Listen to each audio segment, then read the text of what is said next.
Alright, response video to the Modern Mystic, I suppose. It doesn't respond back, which is irritating. I guess I'll put this on the economics channel. But, yeah, I need somebody like a third person, I guess, to make these arguments and see if we respond to them. But anyway, he's talking this MMT crap, this whatever, this idiotic notion that you can just give money to people, and just the fact that they have the money and they'll spend the money is somehow going to be good for the economy or something like that. The bottom line being that somehow cash is not important, and you can just print this stuff. You don't have to borrow this stuff, and it just doesn't, it's nonsensical. So let's understand cash again. There's so I'm going to write the word cash. Let's see if the pen will keep writing. Well, it's almost writing. So that's close. So there's 1.2 trillion, and the idea would have been, this has created tremendous inflation. So let's say in 1970, maybe there was, let's just make up a number, 300 billion.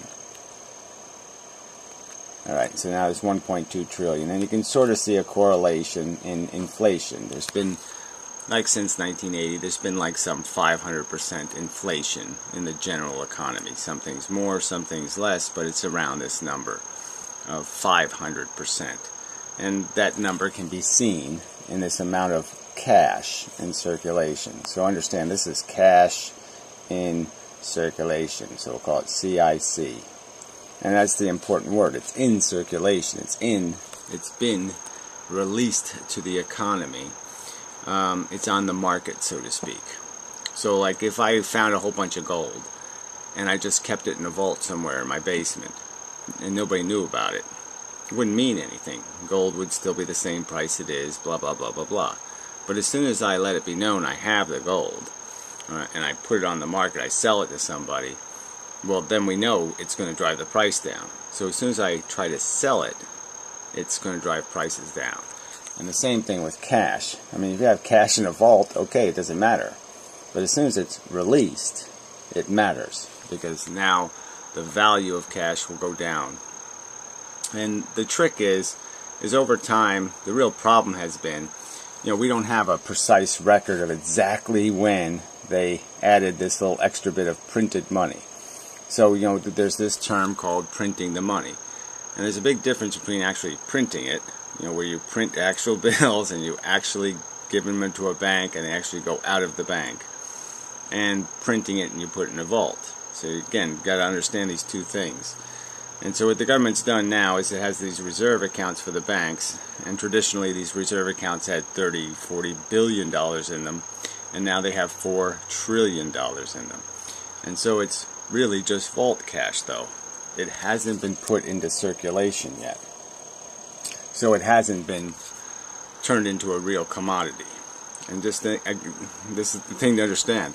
Cash is a commodity, okay? And its price will be dictated by how much there is. And so, all this jive about what creates inflation, printing cash creates inflation. If you don't print it and put it into circulation, you won't have inflation. And I think that's the truth of it. So if we had a real good record of exactly when, 1981 or 1985, they added another certain $1 billion to the actual printed money. So that's the thing to understand. Money that was actually taken from Federal Reserve accounts and actually put into circulation, and that is given to the banks. The banks took the money. And that's the key numbers. Those are the key points. And then you also need to understand, let's say if I was sneaky, and let's say I found a bunch of gold, I had it in a vault, and I only sold it, I only dribbled it out, little bits at a time. Well, it would take a while before the gold market would realize, hey, there's a whole bunch of extra gold on the market. It'd take them a little time to figure that out. And that's the problem with inflation. So when you print this money, it might take 3 or 4 years before the impact of that extra money in the economy, that extra amount of cash, that extra commodity, is realized. And you obviously have periods where certain commodities are worth more than other commodities based on what people think is going to happen to that commodity in the future. But the thing that's made cash relatively durable, U.S. cash, is the fact that it isn't anything good about cash. It's more of a statement about how bad all the other currencies are. So you have to understand things in a relative position. But obviously relative to food, oil, gold, all the other commodities, cash has done terribly. So cash has been a huge failure compared to commodities, which means that's why other commodities, like real commodities, and that's why there's been inflation. It's just not that complicated. So the mystics' theory that somehow, let's go back to this reserve thing. So here's the Federal Reserve, and the Treasury is connected right to it, so it prints whatever the Fed puts into these reserve accounts, and so it has accounts for all the banks. And let's understand what happens again is when the banks transact what they're transacting. Well, let's okay. So there's banks and bank. We'll call this bank 2 and bank 1. Anyway, let's understand that cash, what cash is. Cash is a claim on stuff the government has. And so it's pretty reliable that the government has $1.2 trillion worth of assets. Now, bonds the government issues, okay, bonds are a claim on cash. Alright? So bonds aren't really money. They're just a claim on cash. And so everything's a claim on something. And ultimately, like I said, as long as you don't print a bunch of this cash stuff, it's only going to be 1.2 trillion. And if somebody needs to pay something in cash, then they have to sell something to get the cash and then give the person the cash. That's the way you have to get the cash. You can't give them something else. You have to give them the cash ultimately. But so just understand, bond is just a claim on cash. It isn't money in and of itself. Okay, it's a claim on money. It's borrowed. Okay, and then the banker digits, it's the same thing. These aren't real money digits. They're a claim on the whatever the resources are of the bank. And the bank is essentially saying that it's good as cash. It's as good as money because I will have assets I can sell to give you cash. I will sell something, get cash, and give you cash for a bank digit. And essentially that happens every day at the Fed. So the banks do their transactions, the digits go back and forth, and remember these digits are really just checks. Okay, so these are just banker checks. This bank writes a check to somebody, that person cashes it at another bank. Now this bank has a check with this bank's name on it. And what happens is every day the Fed realizes those checks into cash.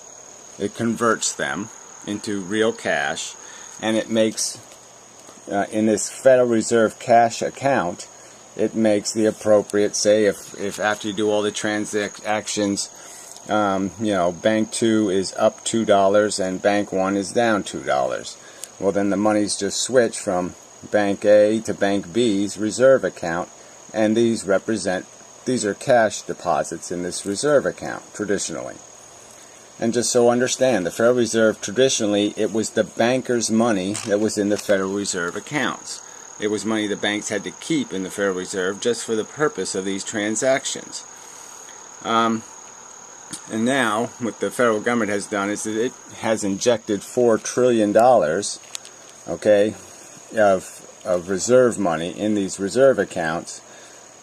And the banks have written checks, essentially, created deposits that they've switched for somebody's bonds. So essentially they've given somebody a deposit account and taken a bond that they own. And everything will be okay as long as that deposit account isn't spent. So if the person who had that deposit account decides to spend the money, or they need the money because the economy goes bad, the bank has it as a huge liability because it's never gotten real money for it. It never created that deposit account honestly. It just dishonestly created it by claiming to own something with money it printed. So it's essentially, these are digits the bank printed based on the fact that the Fed put money in these reserve accounts. So they've been sort of promised the money, but they can't realize the money, because we know if they realize the money, if they take the money out of the Federal Reserve account, if this money, this $4 trillion gets taken back by the banks to pay that deposit account they created to create the treasury they bought, that increases this $1.2 trillion number to, I mean, theoretically there's $4 trillion in here, so it could go to $5.2 trillion. I guess you could understand that if I quadruple the amount of gold in the world tomorrow, the price of gold's going to go down quite a bit. So that's the basic mechanism. There's no, you can't create value here. You have to have value. And again, understand that when banks lend money, generally speaking, they like to have some sort of collateral. So when they lend the money out, it's an IOU or a claim, but it's a claim on stuff. Again, it's either a claim on something the person owns. They've essentially mortgaged what they own, right? Like you can mortgage your house and get cash that way. Or it's a promise on future productivity. Like, in the future I'm going to be rich, and then I'll pay you back because I'm going to be rich in the future. I'm going to make some money in the future, and I can pay back the loan with the money I make in the future. So those are the kinds of promises there are. And there's such a thing. There are uncollateralized loans, but you have to wonder who's stupid enough to do that. I mean, really. Really. And whose fault is that when those go bad? Are you going to bail out a bank who has a bunch of uncollateralized loans? And then the stock market gets into all this too, because that's another place to another commodity. But the irony is, in the stock market, right? What's happening is this inflation is fun, because as long as prices are inflating, everybody's winning. So they kind of want there to be a bubble, because the bubble makes them all richer. But obviously, if it's not sustainable, if it has to be rationalized to all the other value in the economy at some point, and there has to be a real comparison between value, yeah, then all of a sudden that bubble can just disappear. And so you can understand that commodity prices can bubble because there's a run on something, because people think it's going to do something in the future. Now, people think oil prices can stay at $100 a barrel at least for the near term, for the next year, let's say, or 6 months. And for the next 6 months, maybe they can. Okay, yeah, maybe. But clearly, you know that if the economy goes sour, a lot of people aren't going to be able to afford to, run their factory or even buy heating oil, and that there's going to be a decrease in demand, and that oil might not have the same value. There might be the bidders might not be there anymore. They might still be able to sell it for $100 a barrel, but a lot of people won't buy it at that price. And so there's going to be pressure by people who are desperate to get money. If you own a bunch of oil and maybe you need money, then yeah, you're going to start lowering your price because you want to sell the damn oil. And so yes, all commodities are going to be controlled by those kinds of fluctuations. You could still have, even without the government printing cash, you could still have little bouts of inflation or deflation where demand for cash goes up or demand for cash goes down. But if you don't react to those fake fluctuations, those ones that are just perceptual, and you just maintain a rational theory of cash, you can eliminate any problem with inflation. So if the government, instead of 500 times, instead of multiplying the amount of cash in circulation 500 times, if it just had multiplied it 50, we could have had just enough inflation to make cash something you don't want to hold, right? The idea is that cash, you don't want cash to be a standard commodity, in the sense that you don't want cash to be something people would hoard. You want cash to be something people like but don't want to hold, because it's going to, next year it's not going to be worth as much as it was the previous year. Just a little bit. You always want cash to inflate or deflate in value just a little tiny bit. So every year it's kept moving. Nobody wants to hold it. No one wants to hoard it, because obviously hoarding cash would drive the cash price way up and create a fake deflation. Fake deflation. Yeah. Which could be problematic in itself. So yeah, you want to devalue, but devalue a little bit, not a lot. And that's there's a big difference between, over time, just these tiny differences in the amount of printing. Like I said, if you just cut the 500% to 50%, the difference would have been, maybe at worst the doubling of, less than a doubling, a halving of prices in the last 40 years, rather than 5 times increase in prices. Yeah, so, but that's really the game. And so if you don't print the cash will stay a sensible commodity over time. Yeah, it'll go up and down a little bit, but it'll stay dependable. And we've broken that dependability. And the mystics' theory that somehow you could make this stuff and it wouldn't have any consequence, it'll have a dire consequence. It just won't have it immediately.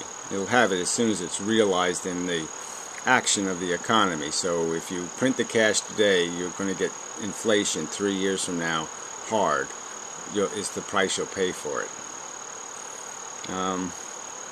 So what else needs to be said? But obviously this idea of putting money in these Fed accounts just creates liabilities for the banks. And if the banks are ever tested, in the sense that somebody asks for that deposit money because the economy's having a problem or the stock market goes down, and then the rich people need their deposit money, the banks are going to have to go to those Federal Reserve accounts to get the money. Or you're going to have to sell the assets that you switched, that you traded for those deposit accounts. And if you sell those assets on a market, on a stock market going down, it's going to go down even faster because you're putting more on it, more pressure on it, more downward pressure on it. So this idea that you can just finance government out of nothing is nonsense. He won't come up with the simple answer, which is, if you're going to spend money, you got to get money, which means you got to tax the rich, and that's the solution. That was the vigorous economy we had for the working class, was in an environment where we taxed the rich. The rich were getting less rich, and the middle class was getting richer because we taxed the rich. It worked. And to not figure out that, wow, we had it where it worked. Why don't we just go back to the time where it worked, where workers' wages were going up and rich man's ownership was going down? Seems to me that's the world we'd want to live in. But these crackheads can't figure that out. Yeah, I'm sorry, but this isn't that complicated. I mean, they confuse you. It's like doctoring or some other thing. They have these little terms and monetary policy and this and that. They use these little dodges to confuse you so you don't understand what they're really talking about. But it's really just claims. Claims on stuff. Claims on future productivity. It's all claims. And that's the problem with these bonds, is there's $20 trillion of claims on $1.2 trillion of cash. But the point is, we'd have to sell. You can just imagine how much stuff we would have to sell to pay back $20 trillion in cash. The U.S. government it certainly could handle the $1.2 trillion backing the cash, but handling the $20 trillion to pay back the bonds, well, that would be problematic. That's a lot of money, and the Fed government doesn't have the money, so the only way it can get the money is to tax the money. And the only reason why it owes this money in the first place, this $20 trillion, this $20 trillion just represents how much money the rich haven't paid in taxes. They haven't paid $20 trillion in taxes over the last 40 years, and that's what all that represents, or the substance of it. In 1970, we had less than $1 trillion worth of national debt. I think it was about $1 trillion. Yeah. It's all since then. Anyway, enough of a video. But this is he's been doing this for years now, and for him to do all this study and all this work, and to come up with this product, which is, no, don't tax and spend, just spend and spend. Yeah, spend and spend. That'll do it. No, it won't do it. Spend the spending into spending. That's his theory. No. Won't happen. Won't work. I mean, it'll work in the sense that if you spend money by increasing the amount of cash in circulation, okay, all you'll do is tax everybody who owns any claim on cash. So anyone who owns a claim on cash will lose when you spend that money. So the bondholders will lose, the people with deposit accounts will lose, anybody who has a claim on cash will lose and essentially be taxed out of the value of their money. Enough said. Till next time.